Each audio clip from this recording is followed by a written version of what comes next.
Good afternoon. The Jews attached great importance to the high moments of life. Thus, a wedding was not just a brief ceremony, but an experience shared by the entire community. The typical wedding feast could last up to 7 days. Now, that sounds strange to our modern way of thinking, but this offered a bright interlude in an otherwise very dreary existence. The ceremony would begin on Tuesday at midnight. After the wedding, the father of the bride would take his daughter to every house so that everyone might congratulate her. It was a community experience. Weddings were a time of joy. Years ago, when Johnny Carson was the host of The Tonight Show, many years ago, he interviewed an 8-year-old boy. The young man was asked to appear because he had rescued 2 friends in a coal mine outside his hometown in West Virginia.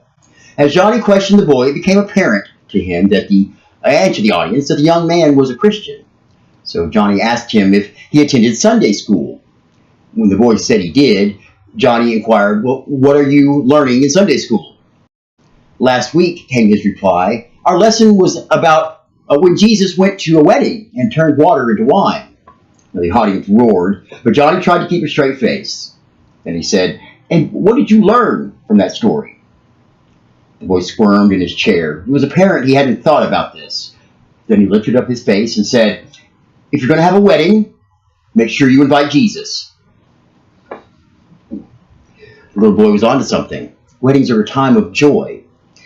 At the wedding which Jesus attended in Cana of Galilee, there was great joy, but a problem developed. There was a shortage of wine. Not only was that a social embarrassment, it was also a symbol. For a wedding to run out of wine was an omen that there was little chance of this particular marriage reaching its full potential. Maybe joy was not meant for this couple. So Mary approaches Jesus and asks him to do something. His response, "Why do you involve me, woman?" It sounds harsh, so unlike him, and it has long puzzled biblical scholars. But you have to look at this scene in its historical context. Jesus at this moment had not performed a single miracle.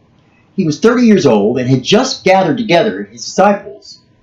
He knows that if he performs a miracle, the clock will start ticking and will not stop until it gets to Calvary. Crowds will flock. Investigators will be dispatched. Is this the appropriate moment? He concludes that it is. Everything seems to be in place, so he makes his move and gives his first public sign that he is different. He transforms water into wine. It is a crucial moment for Jesus and the disciples. First, let's take a look at the miraculous sign. It was a custom in that time to serve the best wine first and the lesser at the end of the celebration. Now, let's be honest. We are not talking about taste. The best wine contained the higher percentage of alcohol. It takes time to ferment wine, and time is money. So when this fermented wine is presented to the master of the banquet near the end of the festivities, he is impressed. The earlier wine had been good, but this wine was better. But this was not the miracle. The miracle was known only to a few, the disciples and the servants who brought the water in, and it seems to Mary, who knew about it even before Jesus. Turning the water into wine has long been viewed as one of Jesus' more unique miracles. Poor planning has caused this wedding to grind to a halt. Mary asked Jesus to resolve the issue. It is imposition on her son, but mothers are used to imposing upon their children. Jesus is not pleased. "What is this to do with me? I am not the caterer." It makes you wonder if Mary knew Jesus could whip up a batch of wine at will, or whether she simply expected him to go out and get some. I tend to think she knew. She knew he possessed powers, that he could perform a miracle. The scriptures say this was his first of his miraculous signs. I think it was more like his first public miracle. At this crucial moment, the beginning of his ministry, a second thing is done. His glory is revealed. It is remarkable that Jesus chose to start his ministry with this miracle. By all measures, it is not one of the more flamboyant. It wasn't on the scale of parting the Red Sea and crushing the Egyptian army. And it certainly isn't as verifiable as raising Lazarus from the dead. In no way is it as public as the feeding of the 5,000. The servants and the disciples seem to be the only ones who know. In the end, Jesus' first miracle, the one that lets us know that the Messiah has arrived simply corrects a bit of poor planning on the part of the wedding caterer. It's almost anticlimactic. The story ends in this way. In this, the first of his miraculous signs, he revealed his glory. Why this one? Why not a more theatrical sign? It is because this miracle defines Jesus' ministry. It is not packed with persuasive power. It is rather driven by humble acts of service. Philip Yancey, in his book, The Jesus I Never Knew, describes it this way. The wine came from huge 30-gallon jugs that stood full of water at the front of the house. Vessels that were used by observant Jews to fulfill the rules on ceremonial washing. Even a wedding feast had to honor the burdensome rituals of cleansing. Jesus, perhaps with a twinkle in his eye, transformed those jugs, ponderous symbols of the old way, into wineskins, harbingers of the new. From purified water of the Pharisees came the choice new wine of a whole new era. The time for ritual cleansing had passed. The time for celebration had begun. Prophets like John the Baptist preached judgment. Jesus' first miracle, though, was one of tender mercy. Remarkable, isn't it, that his glory is revealed in this simple act? It is a small gesture made all the more remarkable because of whom it is. The master of the banquet being eloquent, served by the master of all things. It is a crucial moment, and in this moment, three critical things are set in motion. First, a miracle is performed. Second, Jesus' glory is revealed. And third, for the disciples, their faith begins. Let me ask you, why did disciples put their faith in Jesus? Is it simply the miracle? You must remember, they have only been with him a few days. They have seen no proof that he is anything else but a teacher, and only heard a bit of his teaching. Is it the miracle that wins their devotion, or something else? It seems to me that the miracle is part of it, but not all of it. Something else is at work here. Think of the history of Israel, how long they had been around. At this time in history, they have been around as a tribe and a nation for close to 2,000 years. Think of all the things they've been through. The beginnings in Abraham, Isaac, and Jacob, Joseph and the hundreds of years of slavery in Egypt, Moses and the Exodus, the wandering in the wilderness and the giving of the law, Joshua and the conquest of the promised land, the years of tribal war to gain possession of the land, the rise of the kings, Saul, David, and Solomon, the work of the prophets, the civil war and division of the kingdom, the Babylonian captivity, the return from captivity and the rebuilding of Jerusalem. Then Alexander the Great, and the Hellenization of the world began 300 years before Christ. The Jewish nation had never gained independence again. It is into this world that Jesus steps. It is the world of Jesus' disciples. It's a Greek world, and their little region is now part of Rome. In a word, the nation's wine has run out. God seems to have abandoned Israel. The disciples, along with the nation, have lost hope. What are you going to do when the wine runs out? Let me tell you a rather bleak and tragic story about Ernest Hemingway, a Nobel Prize author known for his book, The Old Man and the Sea. He was a person who went for it all, newspaper reporter, ambulance driver during World War II, involved in the Spanish Civil War, friend to bullfighters as well as authors. He did it all. And when he did it to the fullest. In a manner of speaking, he enjoyed the wine of life. But there came a day when the wine ran out. Carlos Baker records it in his biography of Hemingway in this way. Sunday morning dawned bright and cloudless. Ernest awoke early as always. He put on the red emperor's robe and padded softly down the padded stairway. The early sunlight lay in pools on the living room floor. He had noticed that the guns were locked up in the basement, but the keys, as he well knew, were on the window ledge above the kitchen sink. He tiptoed down the basement stairs and unlocked the storage room. It smelled as dank as a grave. He chose a double-barreled shotgun with a light choke. He had used it for years to shoot pigeons. He took some shells from one of the boxes in the storage room, closed and locked the door, and climbed the basement stairs. If he saw the bright day outside, it did not deter him. He crossed the living room to the front foyer, a shrine-like entryway, 5 feet by 7 feet, with oak-paneled walls and a floor of linoleum tile. He slipped in 2 shells, lowered the gun butt carefully to the floor, leaned forward, pressed the twin barrels against his forehead, just about the eyebrows, and tripped both triggers. It happens in our own lives. The wine runs out. We become strangers to ourselves, and we have nowhere to go. What are you going to do when the wine runs out?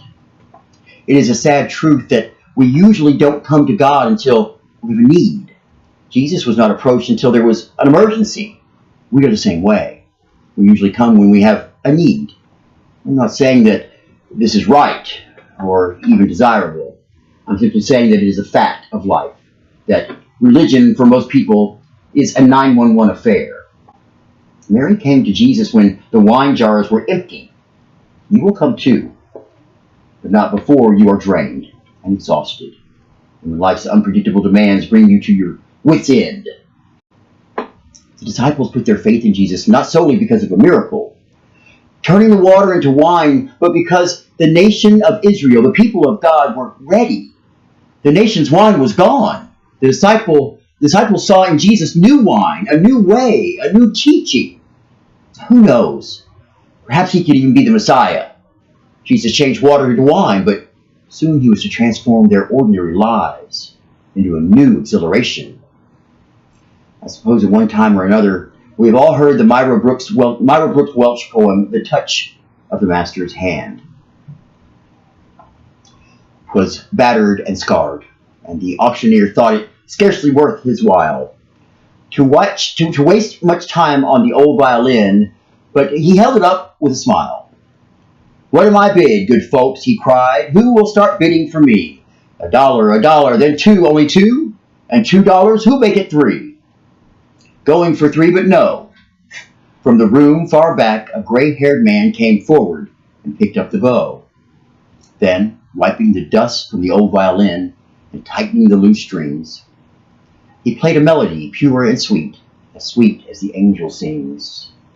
The music ceased, and the auctioneer, with a voice that was quiet and low, "Now what am I bid for the old violin?" And he held it up with the bow. $1,000, who'll make it 2? 2,000, and who'll make it 3? 3,000 once, 3,000 twice, and going and going and gone. The people cheered, but some of them cried, who did not quite understand. What changed its worth? Swift came the reply, the touch of the Master's hand.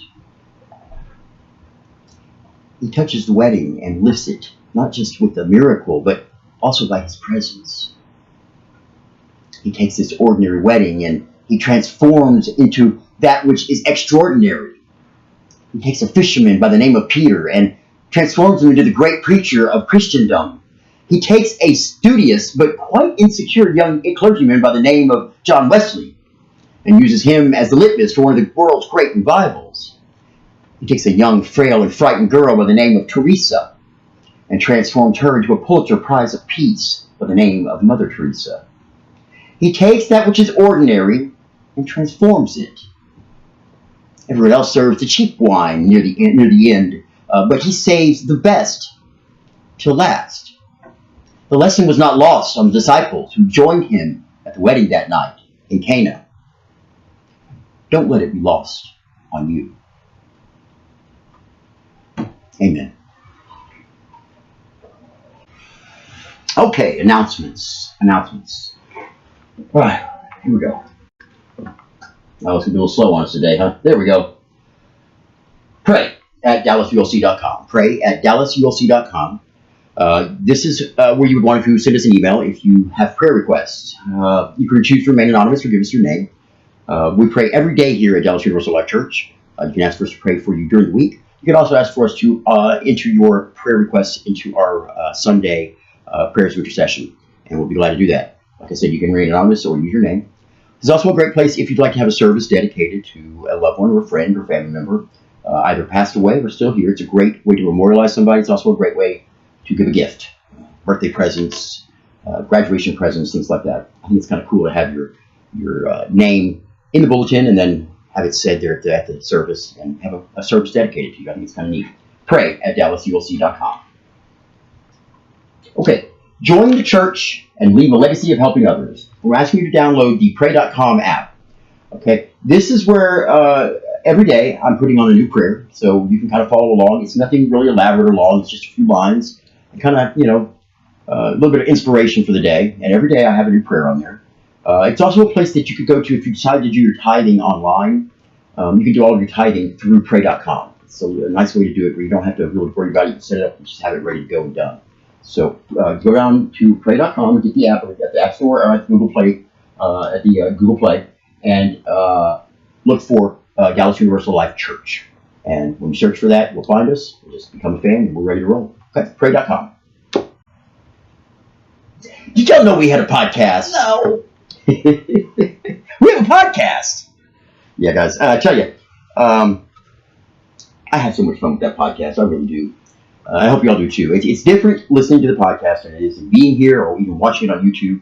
It's just something about it. I really enjoy it in a different way. I can always catch different things happening, and just little things that happen. I guess you're paying attention to other things when you're watching it. And you listen to it. I think it's pretty cool. So check it out. We've got one other nice thing about the podcast is we are sponsored now. So every time you listen to a podcast and hear one of our beautiful commercials, we get a little bit of funding for the church, and that's huge right now. So we could definitely use it.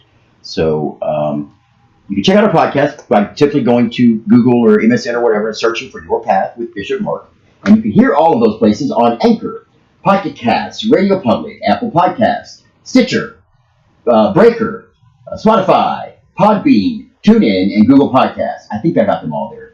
Okay, so the two newest ones I do want to recognize here, Podbean and TuneIn. Podbean and TuneIn are the latest to pick us up, and we thank them very, very much for doing so. Go check it out, Your Path with Bishop Mark.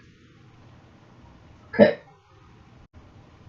Compliments, concerns, suggestions, or complaints. Feedback at DallasULC.com.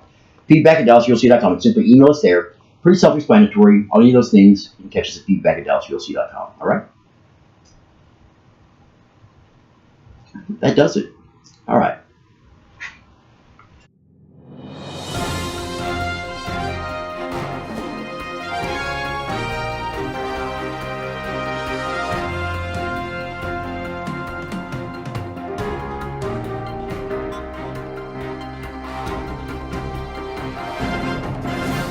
So, well, I started out the roundtable. What do you like? What do you not like? What do you want to keep? What do you want to get rid of? We try not to be too stagnant around here and try to be able to change with the times. So, this is kind of your time to talk to me. I've talked to you for the last hour or so, so time for us to talk about whatever you want to talk about. We can talk about today's sermon, we can talk about things going on in your life, we can talk about whatever leads you on your path today. So, I'll just kind of start it out saying today we talked about, in our sermon, the turning of water into wine by Jesus Christ, which was what? It was his first miracle, right? So, why was that such an important thing to happen? Why was it so important that we witness this first miracle? What was it about the first miracle that was so interesting? Anything? Never been seen. Never. Right. Okay. Right. It's his first one. Right. That's pretty big. Right. Your first one to be a big one. Well, this one was kind of blah. I mean, compared to some of his other miracles. I mean, my God, he raised a man from the dead. He fed 5,000 people with nothing. You know, he parted the Red Sea. So, what was the explanation for why this was important, that it was this particular miracle? Do you remember? Anybody? Starts his clock ticking. It does start his clock ticking. Now, that was the thing that he kind of seemed like, he's human. So you got to understand, he still has human emotions. So he's, he knows that once he starts that miracle, that puts the ball in motion. Things are going to start happening now, and it all leads to where? It leads to Golgotha. It leads to the crucifixion, his death. I mean, I don't know about you, but it's not really something I look forward to, and especially not in that way. Okay, that's one of the reasons. Yes, another good reason is anybody. Actually, I'll help you out here. It was the type of miracle that it was that I'm going for here. It was not it's this huge, grand scene for everybody to see and him to get a lot of recognition for it. Not many people knew about it, but the whole point is this particular miracle defined his ministry. That's what I tried to say earlier. He was his whole idea, his whole ministry is of compassion and of being in service for others.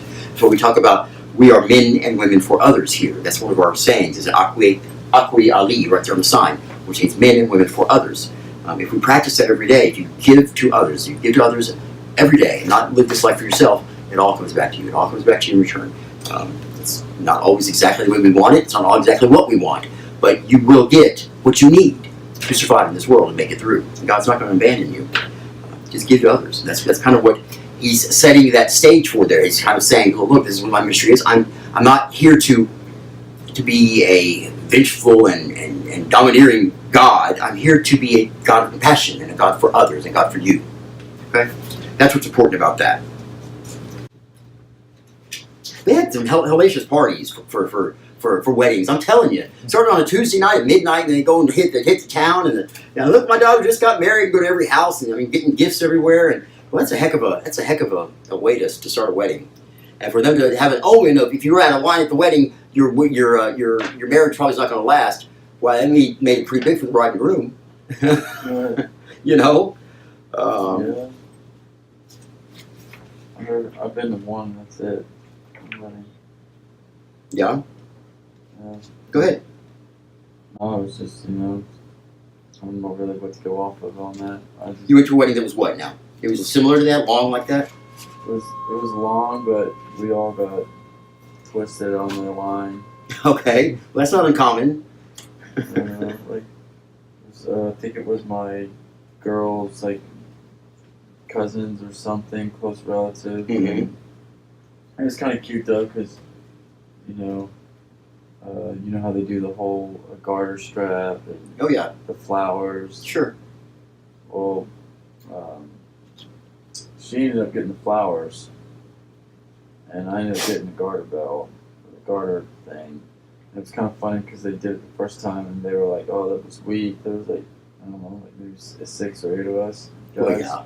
And it wasn't a very far throw, or it didn't go very far, 3 feet. I had to run and get it, But you got it. I got it, but then they made us redo You know what it. that means, don't you? Yeah, well, then they made us redo it. Uh-oh.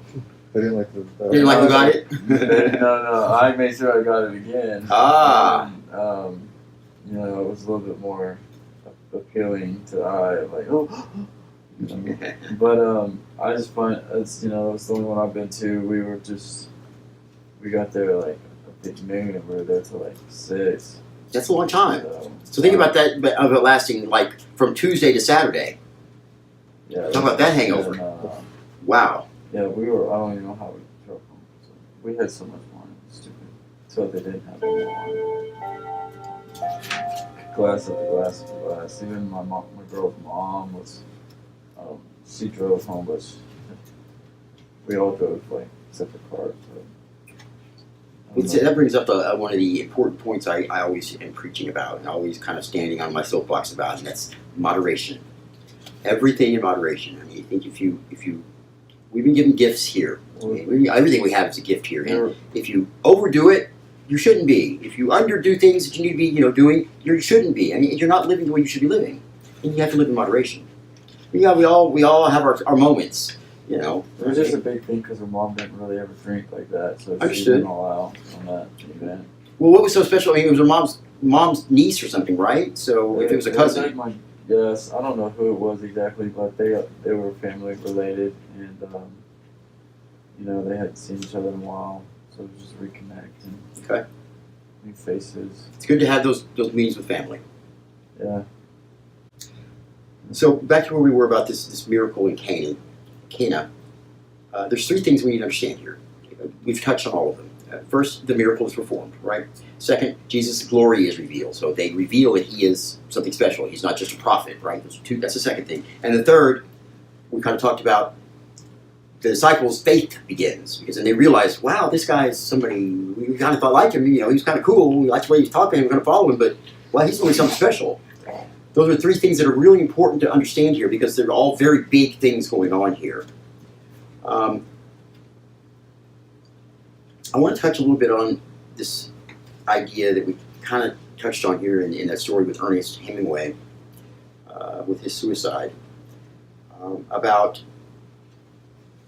coming to God.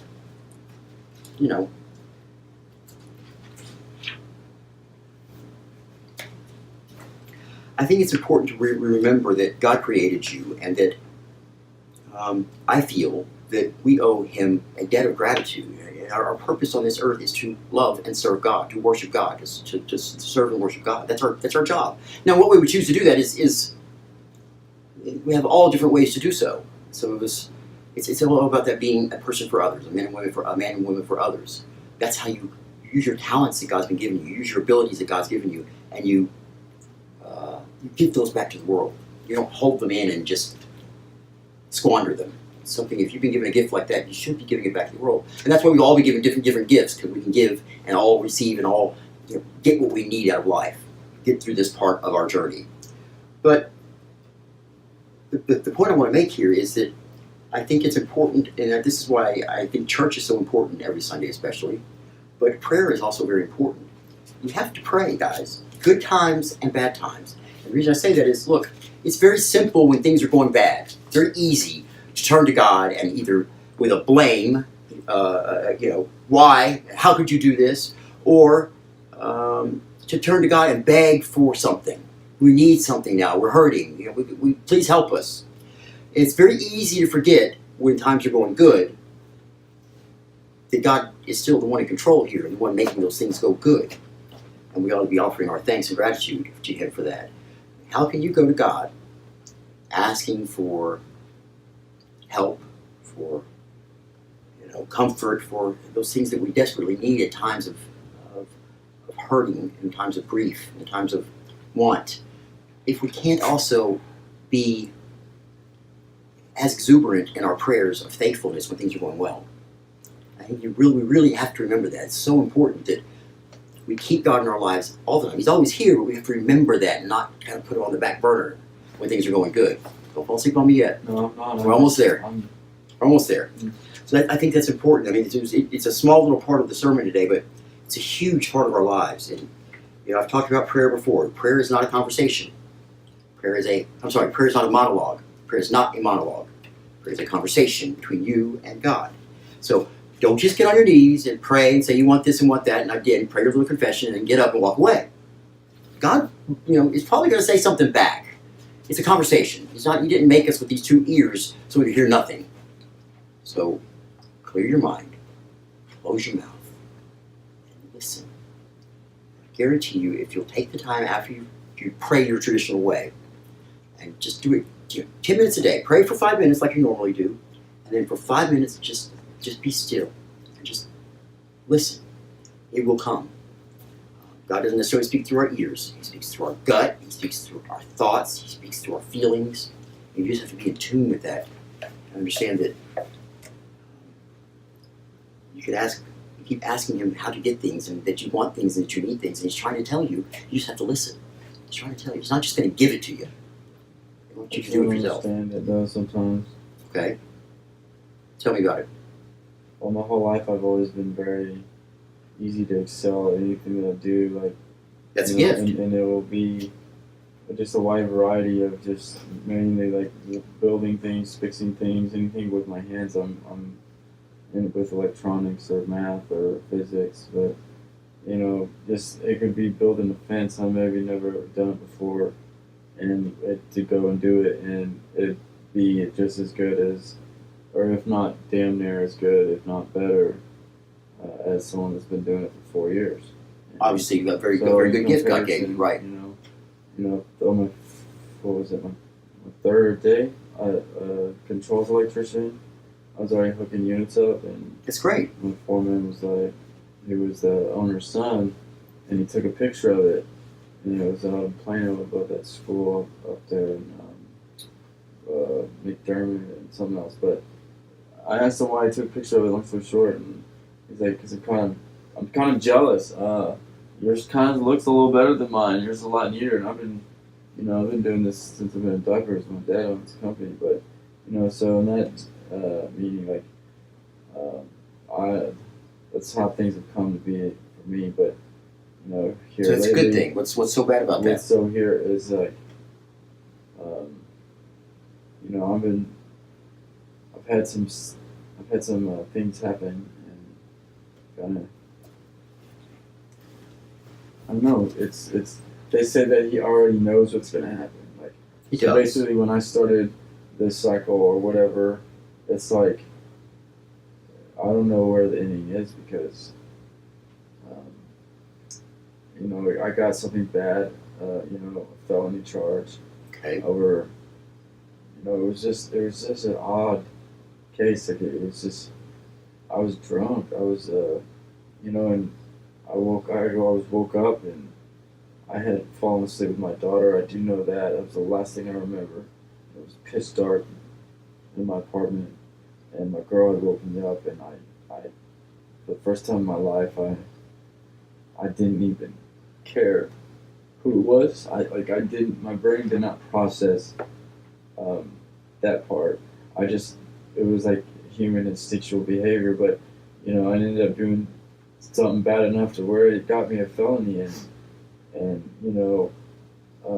she didn't press charges, but the state picked him up because my daughter was involved, and I've been a smart kid, graduated early,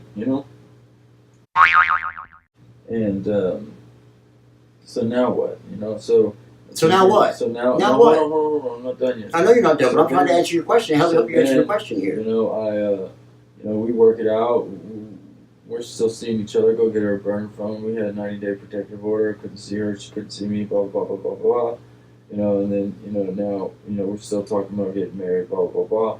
And then I'm like, okay, I'm gonna enroll in a school because I had went out to the school to do it that previous Mother's Day, but I was told by their family that all I cared about was myself and that it wasn't realistic to go to work and go to school full time. So they kind of shut me out. So that's the first time I took the moment to realize, maybe this is why God had made this moment, because it made it where like I had to live on my own and live with my mom and them for a little bit, and then I ultimately ended up here. But same vice versa, she has our daughter with her mom, so like it's given. There's no way that I would have been able to go do this school and have a newborn. No. And help her and to get done what needed to get done, and she going to work too, 40, 50 hours a week. And so that being said, I thought that's why I got put, because honestly, if that would have never happened, I would have never even had the opportunity to go back to school. I would never have thought.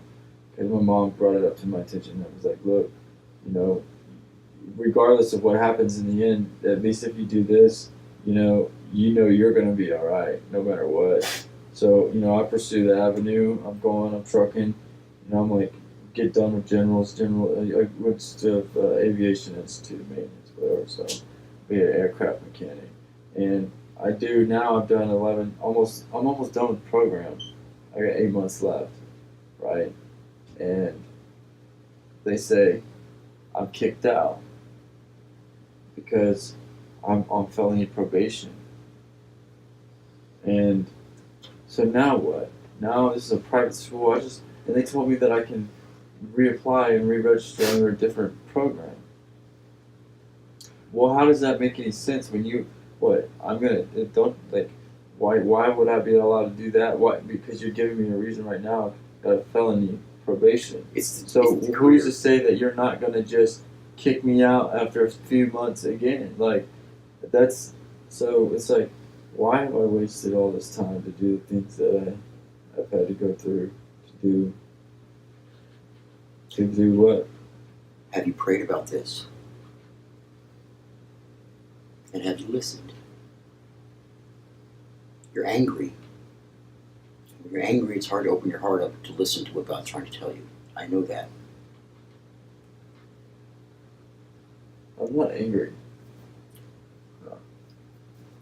I'm just. I It doesn't make sense. Okay, well, let me see from my point of view, as far as the aviation thing goes. You know, understand, aviation mechanic is you have to have a certain level of security anywhere you're going to work. And there's only 7 felonies. My felony does not keep me Okay, from obtaining the federal license. I understood. I didn't say it did, but the school might feel that they may put their own regulations on it as to the kind of people that they want to be putting out of that program. People that can be hired at certain places, certain things, and do certain things, and have certain clearances. So understand that it's just a policy that they're putting in and implementing. I think it's something you need to talk with them about if there's another program. I don't think you want to go to another program. I think that's what you want to finish is that aviation course. And so you just have to look for another avenue to get that done. Now, that being said, I don't want to get into all the specifics with you now because we'd be here all day on my opinions on all of that. But I'll tell you this. I got it. Hello, can you squeeze on in? Yeah, come on in. Sit down. Thank you. God does not give you more than you can handle. Thank you. Period. Now, no, it's not always easy. In fact, usually it's not easy. Yeah, but at the same time, it's tearing everything apart. Well, okay. With the end of something, the beginning of something else starts. That's where a universe is, where a universe works. Now, it's the choices that you make now with the free will that God's given you as to where you're going in life, where this leads you, where these stumbling blocks leave you. Okay? And that's something I think you really need to delve deep into yourself about. And I think you need to, like I said, pray and really try and clear everything out. Just really let it all go. Have a clear mind and really listen to what God says back to you. I'm not a holy, mentor. I'm not a pope or any of those things. I'm just a person here trying to help you on your path. I can't tell you what move to make. I can give you my opinion as to what move I would make. I know you're not. I know you're not. But I'm just saying, like, you don't understand. Nonsense. If you cross all your T's and dot all the I's, it's like, where's this going? Well, that's what you need to ask God. Because my options at this point, theoretically, like realistically, is entrepreneurship, master's of business, start my own business. Because I can have as many felonies as I want on my record, and you're not going to be able to keep me from making income from not making my own company and business. But that's like realistically the only avenue that I have. And those aren't appealing to you? And I wasn't. They are in a sense, but it's like I have, I'm a creative person. I have good ideas, but like, I just don't even know what or where to even think to start on what. Maybe that's the issue. Maybe that's the issue. You don't know right now. You don't know right now, and maybe God's saw that. Maybe that like I said, we know that God is all knowing, right? We know that He knows the outcomes. But it's just that it's like. I've got too many gifts, and I've cheated death too many times. What a horrible thing to happen. Have too many gifts. No, what I'm saying is, I'm just. I've cheated death twice, Yeah. And so that means there's a reason you're supposed to be here. And for this to come to this point, it's like. Look, there's things that happen in this world, and a lot of it is hurtful. I'm not. I know I wasn't. A lot of it is unexplained. To be a felony or felonist and be in jail with all the convicts and. No, we make mistakes. We don't want that for you, that's for damn sure. We make mistakes. We are human, and with those mistakes comes punishment, and that's just what it is. You have to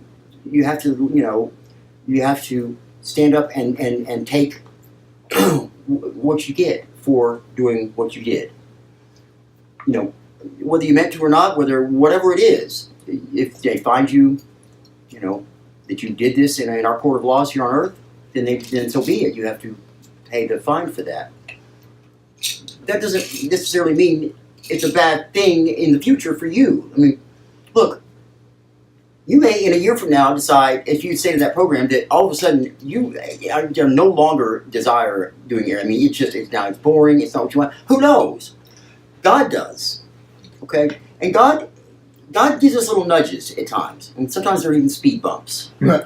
You know, where it's not always a lot of fun to go over them. You know, and you're going 90 miles an hour through the parking lot, and you hit one of those real big speed bumps. It hurts. It goes boom. It hurts. Yeah, it does. And I think that's his way of saying, okay, look, yeah, you're doing great here, but remember some things. Remember to do this. Remember to do that. Remember to have some humility. Stay down here with me. You're not up here yet. Yeah, you got a lot of gifts. Remember who gave them to you. I don't walk around like that. I know you don't. And I'm not saying you do. I'm saying that as a generalization, okay? I cannot tell you your path. I don't know your path. You and God are the ones that know that path. So you have to talk to him about it. And you have to listen to what he says. It's hard to understand God a lot of times and what he's doing. Because God has that path laid for us. It's already done. He wants us to be here.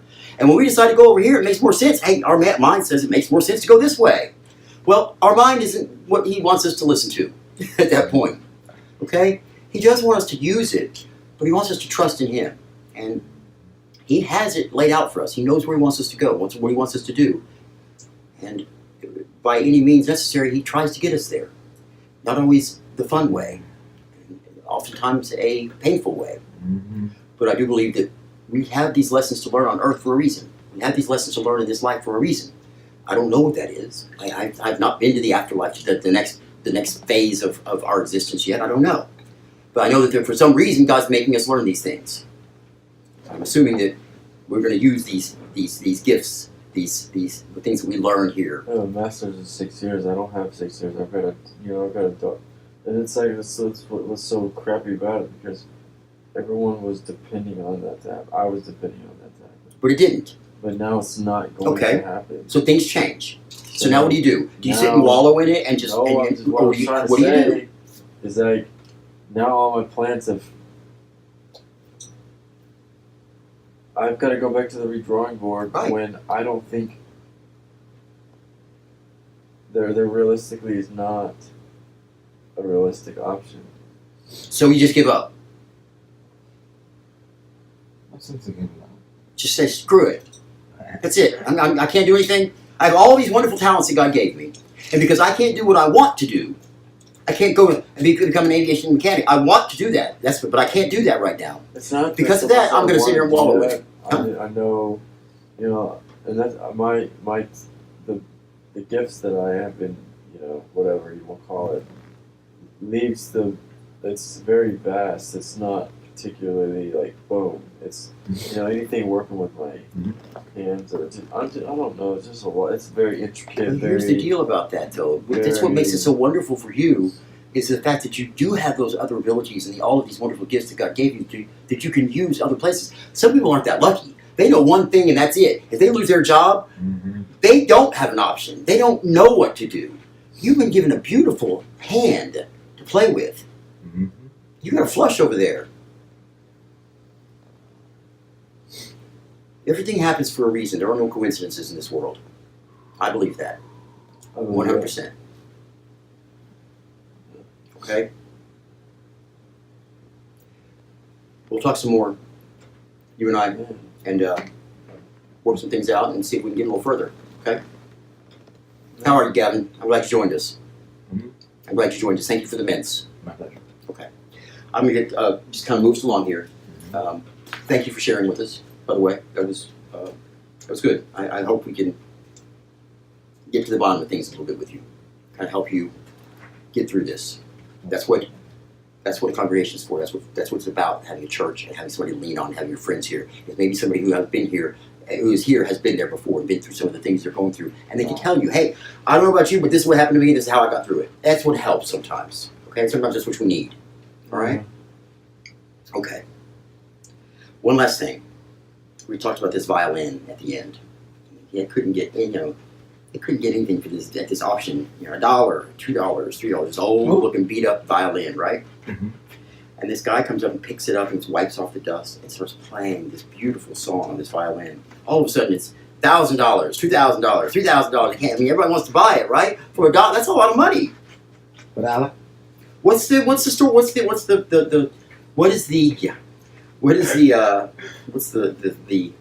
what are they trying to teach us here? be frugal. No. Yeah, no. Now they're trying to teach us that even though something may seem of little value at the time, once we hear how beautifully it sings, we can honestly understand its true value. I think that's a great thing that you got from that, and I think it's probably very true. Like I say all the time, the Bible, any kind of the writing, especially the Bible, is a kaleidoscope of different interpretations, and none of them are necessarily wrong. I think yours is right. I think that's true. It's not exactly what we touched on today, but yes, I think that's right. What I was going for was this little phrase that I said here at the end about the violin. Unless I didn't find it, I want to make sure I get this right. I hate it when I can't get the picture right. There we go.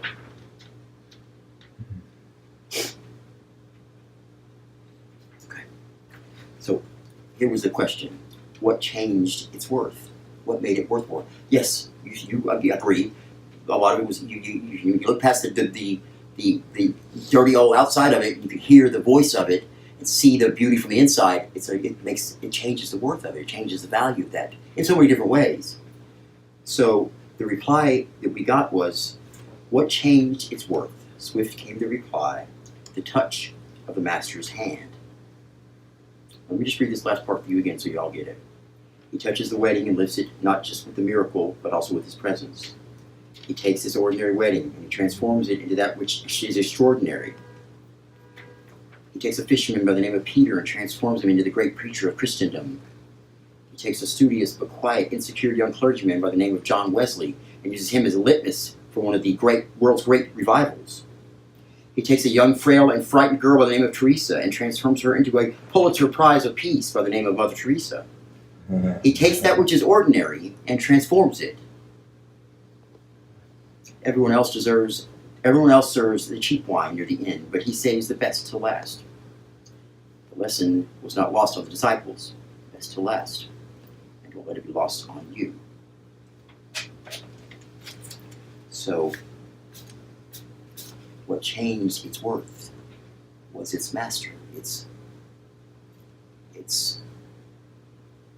Father, if you will. It's God, the one who